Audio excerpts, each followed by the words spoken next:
السلام علیکم۔ یہ ابھی ان سے میں نے ہاتھ میں لایا، ہمارے جو بھائی ہمارے پاس آئے تھے نا،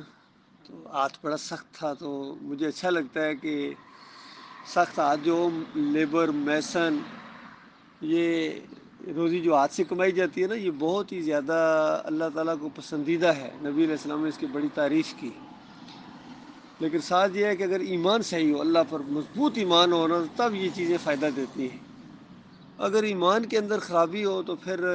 کوئی عمل اللہ تعالیٰ قبول نہیں کرتا ہے،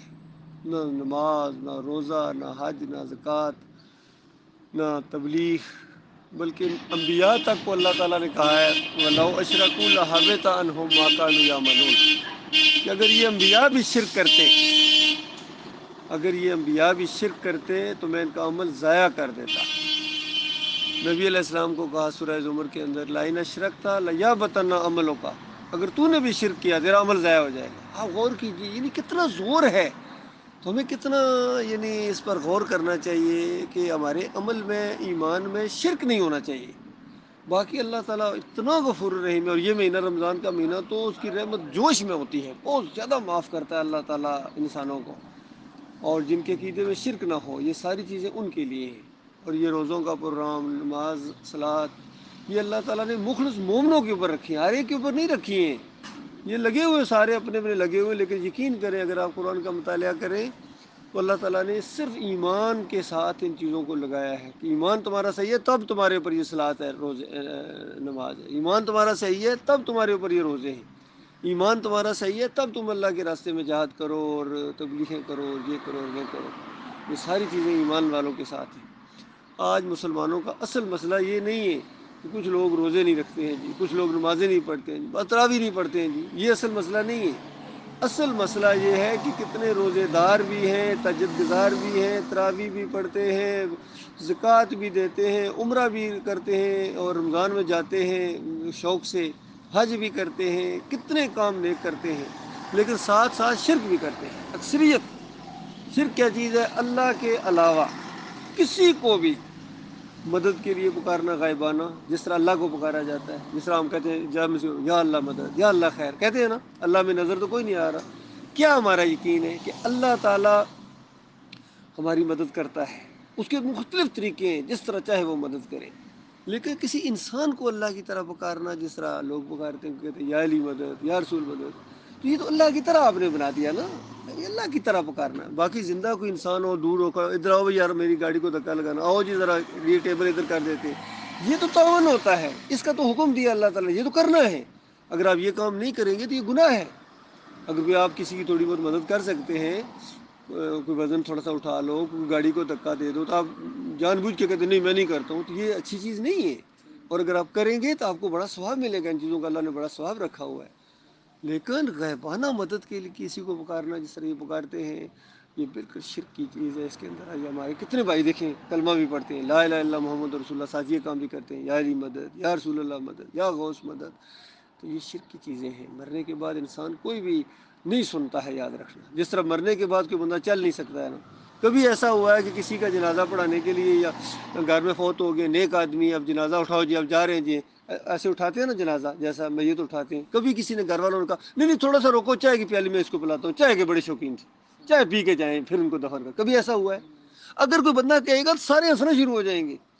وہ میت نہیں چائے پیتی ہے، زندگی میں پلاتے، والدین تھے تو خدمت کرتے سب کو، اب کچھ نہیں ہوتا ہے، ٹھیک ہے؟ تم مرنے والا جس طرح چائے نہیں پی سکتا، اسی طرح سن بھی نہیں سکتا، اسی طرح چل بھی نہیں سکتا، اسی طرح بول بھی نہیں سکتا ہے، یہ ساری چیزیں ختم ہو جاتی ہیں۔ تو پھر قیامت کے دن اللہ تعالیٰ نے سارے مردوں کو زندہ کرے گا، حساب کتاب ہوگا، اسی ایمان کے اوپر ہوگا کہ بتا کس کو تو نے معبود مانا تھا، کس کو تو پکارتا تھا، تیرا داتا کون تھا، تیرا دستگیر کون تھا، تیرا مشکل کشا کون تھا، تیرا حاجت روا کون تھا۔ تو اس وقت یہ پتہ چل جائے گا کہ اگر کوئی اللہ کے علاوہ کسی اور کو پکارتا رہا ہے کہ وہ مارا گیا، جی بڑی سخت مصیبت میں پھنس گیا، شرک اس کے اندر آ گیا، اب جنت جا نہیں سکتا ہے، جہنم اس کا ٹھکانہ ہے۔ تو یہ ساری جتنی بھی شرک کی قسمیں ہیں نا، چاہے واسطے وسیلے کا شرک ہو، بے حق فلاں بے حرمت فلاں کا شرک ہو، تعویذ گنڈے کو بھی نبی علیہ السلام نے شرک قرار دیا ہے، اور یہ جو سبیلیں لگاتے ہیں 10 محرم کی، شربت بانٹتے ہیں، 11ویں پکاتے ہیں، 12 ربیع الاول کو مٹھائی بانٹتے ہیں، یہ ساری چیزیں، بکرے چھترے جو قبروں کے اوپر مزاروں کے اوپر چڑھاتے ہیں نا، یہ شرک کی چیزیں یقین کرو، اس سے نبی علیہ السلام نے سختی کے ساتھ منع کیا ہے۔ قبروں کو پکا کرنا، قبروں کے اوپر گنبد بنانا، مزار بنانا، عرس اور میلے کرنا، اس سے نبی علیہ السلام نے سختی کے ساتھ منع کیا ہے، بلکہ لعنتیں بھیجی پچھلی قوموں کے اوپر، لعن اللہ الیہود والنصارى اتخذوا قبور الانبیاء والصالحین مساجدا، اللہ کی لعنت یہود و نصارہ کے اوپر کہ انہوں نے اپنے انبیاء اور صالحین کی قبروں کو سجدہ گاہ بنا لیا۔ تم ایسا نہ کرنا، اس طرح منع کر کے گئے، پتہ نہیں پھر کیوں نہیں منع ہوتے ہیں، یعنی منع کر کے جانا پھر اصل میں دین پیشہ بن گیا ہے، یہ کاروبار کی حیثیت اختیار کر گیا ہے۔ یہ نمازیں پڑھا کے بیچتے ہیں، اس کی تنخواہ لیتے ہیں، اذان دے کے اس کو بیچتے ہیں، اس کی تنخواہ لیتے ہیں، اس میں خیر نہیں آ رہی۔ یہ اذانیں تو اللہ کے لیے ہونی چاہیے نا، نماز اللہ کے لیے، پڑھتے بھی اللہ کے لیے، پڑھاؤ بھی اللہ کے لیے،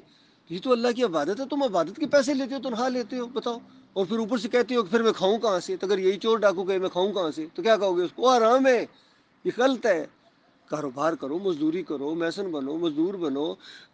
اور جتنے سیل مین بنو، دکاندار بنو، گنے بھی نہیں جا سکتے، یہ ڈرائیور بنو، ڈاکٹر بنو، انجینئر بنو، جو بن سکتے ہو بنو، یہ روزی کمانے کے بے شمار ذریعے ہیں۔ نماز پڑھا کے تم روزی کماتے ہو، یہ کون سی طریقہ ہے؟ یہ بے برکتی اس لیے آئی ہوئی ہے، ناجائز ہے، حرام ہے، اس پر علماء کے فتوے ہیں، جو اصلی علماء ہیں ان کے فتوے ہیں، قرآن کی آیتیں ہیں، اور فتوے نہ بھی ہوتے تب بھی اتنا دماغ کام کرنا چاہیے بندے کا۔ 28 آیتیں ہیں قرآن کی، حدیث ہے نبی علیہ السلام کی حدیثیں بے شمار، پھر زندگی ہے، پوری زندگی کے عمل ہے۔ صحابہ کرام مؤذن بھی تھے، بلال رضی اللہ کتنے مشہور ہیں، اذان دیا کرتے تھے، ان مولویوں سے پوچھو کتنی تنخواہ لیتے تھے، کہ وہ تو نہیں لیتے تھے، وہ نہیں لیتے تھے تو تم کیوں لے رہے ہو؟ سادہ سی بات، کتنی اس میں کون سے پڑھے لکھے ہونے کی بات ہے، یا کتنی گرامر یا رافٹ سائنس ہے، لیکن بات صرف سمجھنے کی ہے۔ کوئی بریلوی بن گیا، کوئی دیوبندی بن گیا، کوئی اہل حدیث بن گیا، کوئی سلفی بن گیا، ہر ایک نے اپنی اپنی دکانیں لگائی ہیں، یقین کے سارے دین فروش ہیں، اور ایمان کے اوپر اگر کسی کی موت آ جائے تو اللہ تعالیٰ کے ہم بڑے اجر ہے، یقین کرو۔ یہ چند دن کی زندگی ہے میرے بھائی، اللہ تعالیٰ نے ایسے ایسے محل تیار کر کے رکھے اپنے مومن بندوں کے لیے کہ جو بڑے بڑے دنیا کے بادشاہوں نے وہ دیکھے نہیں، ایسے ایسے کھانے، ایسے ایسے کپڑے، ایسی ایسی سواریاں، یہ گاڑیاں کیا ان کا مقابلہ کر رہی، اڑنے والی گاڑیاں، اڑنے والے جہاز، وہاں گھوڑے اڑنے والے، کھانے طرح طرح کے کھانے، خوبصورت، ہمیشہ ہمیشہ وہاں رہیں گے، عیش کریں گے۔ مومن انبیاء سے ملاقاتیں ہوں، نیک لوگوں سے ملاقاتیں ہوں، اللہ کا دیدار ہوگا، اندازہ لگائیے، اللہ کا دیدار ہوگا، لیکن مخلص بندوں کو۔ لیکن اگر جس کے عقیدے کے اندر شرک ہے، چاہے وہ عالم دین ہے، چاہے وہ بڑے سے بڑا صدر ہے، جنرل ہے، بڑے ڈاکٹر ہے، ایم فل ہے، پی ایچ ڈی ہے، جو مرضی ہے، اگر ایمان کے اندر نبی علیہ السلام نے فرمایا یشرک باللہ شیء دخل النار، شیء، ذرا سا بھی اس نے شرک کیا، اس کی موت آ گئی، بس ختم، آگ میں چلا گیا۔ تو آگ کتنی سختی ہے اسے بچنے کے لیے، اس لیے دنیا میں رہنا ہے بالکل ایمان کے اوپر رہنا ہے، ذرا برابر ذہنی مروبیت نہیں ہونی چاہیے۔ اللہ نے جس کو چاہا، کسی کو بادشاہ بنا دیا، کسی کو عوام بنا دیا، یہ آزمائش کے طریقے، کسی کو دے کے آزمایا، کسی کو نہ دے کے آزمایا، کسی کو سیک دی، کسی کو بیماری دی، کسی کو خوبصورتی، کسی کو بدصورتی دی، کسی کو مرد بنا دیا، کسی کو عورت بنا، یہ سارے امتحان کے طریقے، یقین کرو۔ اللہ کے ہاں وہ ہے من ذکر او انثی وہو مومن، کہا گیا کہ جو بھی نیک کام کرے گا، من عمل صالحا من ذکر او انثی وہو مومن،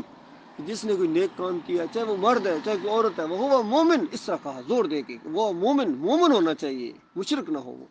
تو اللہ تعالیٰ فرماتا ہے اس کی ہم قدر کریں گے، اس کے اجر کو ضائع نہیں کریں گے۔ ایسے سب لوگوں کو اللہ تعالیٰ اپنی رحمت کے سائے میں، اللہ تعالیٰ سے دعا کرنی چاہیے، ہمیں اللہ تعالیٰ نیک لوگوں کے اندر شامل کرے، اور یہ بالکل شرک سے بھاگو میرے بھائیو، شرک نہیں کرنا بس، چاہے بڑے سے بڑا کوئی کہے نہیں نہیں اللہ سے بڑا کوئی نہیں ہے، ہم کہتے ہیں اللہ اکبر، کیا مطلب ہے اللہ اکبر، اللہ سب سے بڑا۔ بھائی کئی دفعہ کہتے ہیں نا ہم نے یہ بہت بڑے عالم دین ہے جی، انہوں نے تعویذ دیا ہے، بہت بڑے عالم دین ہے جی، وہ بھی پیسے لیتے، بہت بڑے کوئی نہیں ہے، حقیر ہیں، چھوٹے ہیں، یقین کرو، ان کو سمجھ کوئی نہیں دین کی، اللہ بڑا ہے۔ ٹھیک ہے جی، یہ باتیں ہیں، سادہ سادہ باتیں، مانیں گے اپنا بھلا کریں گے، نہیں مانیں گے اپنا نقصان ہو جائے گا۔ باقی وہ جو صاحب گئے نا ان کو بھی یہ دینا، یہ ہمارا پمفلٹ ہے، میں ان کو دینے لگا تھا، ایک دم وہ نکل گئی، ان کی گاڑی آ گئی تھی۔ یہ آپ ہی پڑھیے گا، اردو کے اندر ہے، ٹھیک ہے، کسی اور کو بھی اگر دینا چاہیں اور کسی کو دے سکتے، 3-4 اور بھی لے لیں، اس پر میرا بھی ٹیلی فون نمبر لکھا ہوا، آپ رابطہ بھی کر سکتے ہیں، یہ دیکھیے نیچے میرا نمبر لکھا ہوا ہے، یہ اپنے یہاں پروگرام رکھوائیں، کوئی دینی پروگرام ہو، افطاری رکھوائیں، اس کے بعد ہم انشاءاللہ درس دیں گے بھائیوں تک، یہ تبلیغ ہے صحیح معنوں میں، یہ اللہ کے راستے کی جو ہے نا یہ کوشش ہے، اللہ تعالیٰ قبول کرنا ہے۔